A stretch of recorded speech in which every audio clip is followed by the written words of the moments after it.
سیرت النبی صلی اللہ علیہ وسلم ایک عبادت ہے،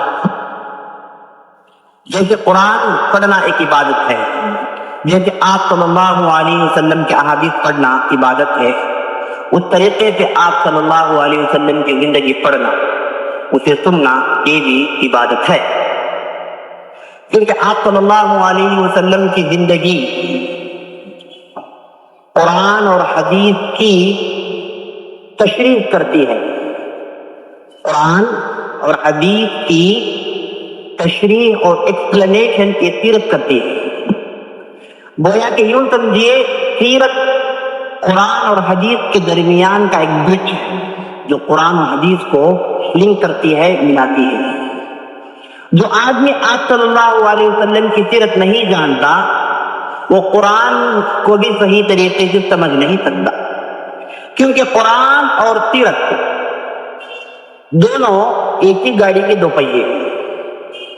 قرآن میں آپ کو اللہ تعالیٰ کا کلام ملے گا، اور اللہ تعالیٰ کا کلام موقع اور محل کے لحاظ سے نازل ہوتا تھا۔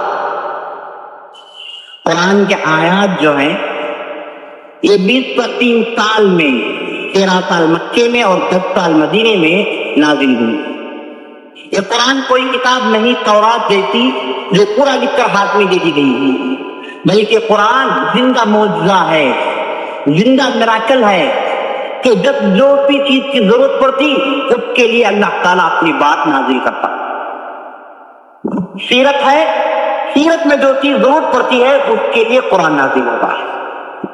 گویا کہ سیرت ایک اصل چیز ہے، وہ سیرت کی خدمت کے لیے یہ قرآن نازل ہوا، یا پھر ایسے سمجھیے قرآن کی خدمت کے لیے سیرت ہے، اور پورا قرآن سیرت کے مختلف پہلو میں سمجھ دیا گیا۔ قرآن سمجھنا چاہتے ہیں تو آپ کے نظر میں سیرت ہو آپ صلی اللہ علیہ وسلم کی، اور احادیث کیا ہے وہ بھی یہی سیرت کا حصہ ہے۔ حدیث کیا ہے؟ جو آپ صلی اللہ علیہ وسلم نے کہا، جو آپ صلی اللہ علیہ وسلم نے کیا، جو آپ صلی اللہ علیہ وسلم نے دیکھ کر اس کا اقرار کیا، یہی حدیث ہے۔ تو سیرت کا ایک حصہ ہے احادیث، آپ صلی اللہ علیہ وسلم کی زندگی کا ایک حصہ ہے۔ تو قرآن اور حدیث کو سمجھنے کے لیے، اللہ کی کتاب اور آپ صلی اللہ علیہ وسلم کے احادیث کو سمجھنے کے لیے سیرت کا جاننا انتہائی ضرورت ہے۔ جو آدمی سیرت کے گوشوں سے واقف نہیں ہے وہ قرآن کو صحیح طریقے سے سمجھ نہیں سکتا، نہ احادیث کو سمجھ سکتا ہے۔ دوسرا نقطہ یہ ہے کہ سیرت نبی صلی اللہ علیہ وسلم کی جو آدمی جانتا ہے وہ آدمی کو کوئی گمراہ نہیں کر سکتا، کیونکہ صرف قرآن رکھ کر لوگوں کو گمراہ کیا گیا ہے، کیا جا رہا ہے اور کیا جائے گا مستقبل میں۔ صرف قرآن کو رکھ کر کئی لوگوں کو گمراہ کیا گیا، اور اللہ تعالیٰ خود بھی کہتا ہے کہ ضلوا بہ کثیرا ویہدی بہ کثیرا۔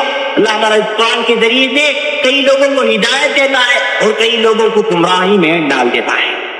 تو صرف قرآن رکھ کر کئی لوگوں کو گمراہ کیا جا رہا ہے، لیکن جو آدمی سیرت جانتا ہے اسے گمراہ نہیں کیا جا سکتا۔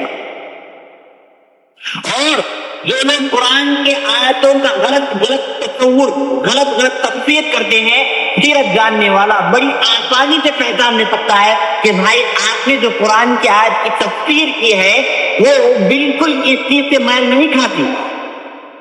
جیسے ہم باقیہ حضرات کو دیکھتے ہیں، وہ سورہ بقرہ میں جو بقرہ کا ذکر آیا ہے اسے کہتے ہیں نعوذ باللہ حضرت عائشہ۔ تو جو آدمی سیرت جانتا ہے وہ اچھی طریقے سے سمجھ لے گا کہ یہ بقرہ اسے اور حضرت عائشہ سے کوئی تعلق نہیں، لیکن لوگوں نے تفسیر کو غلط بیان کی ہے، یہ اچھی طریقے سے وہ سمجھ لے گا۔ تو میرے دوستو، سیرت ایک برج ہے جو آپ کو قرآن اور حدیث کے درمیان لنک پیدا کرتی ہے۔ تو سیرت کا جاننا یہ کیا ہے؟ قرآن اور حدیث کا سمجھنا ہے۔